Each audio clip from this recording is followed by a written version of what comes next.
If you've eaten a watermelon lately, there's a good chance it came from South Georgia. South Georgia is known as the watermelon capital of the world. We've been growing watermelons all our lives.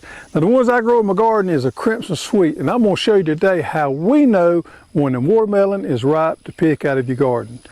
Over time, I've heard a lot of different things about telling how watermelon's ripe. Talking about the green in here, how green it is or how pale it is, the belly if it's yellow, thumping it, and all kind of things. There's all kind of tales out there, but we're going to show you the way we know when the watermelon is ripe. It's been in the upper 90s the last few days, and this watermelon got a little sun or got a little blister there.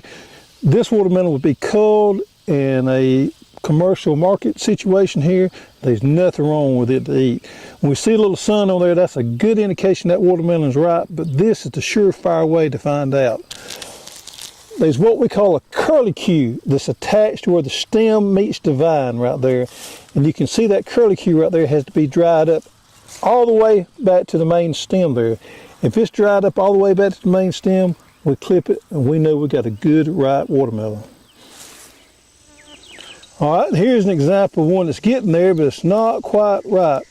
We follow back the stem, we find that curlicue, and we look at it, and it's dried up about halfway, and you see it's got some green in it from halfway back. So this particular one is a few days off. This one here is probably a couple weeks off. It's a little bit on the small side. And you can see there where the stem connects to the vine there, that curlicue is green all the way out.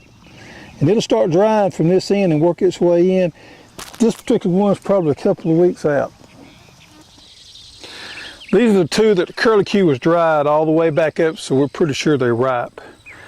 Now this is a crimson sweet. It's a little larger than some of the varieties that grow nowadays. Some of the varieties that grow now are smaller, so you can get them in the refrigerator.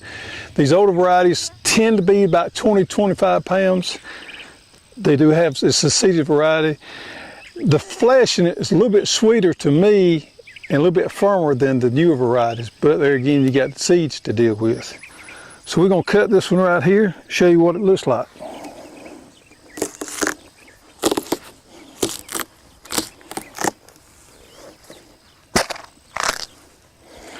It could probably stood to wait a couple more days, but let's look at it, it's pretty ripe in there. And look at that heart right there. A lot of good watermelon right there.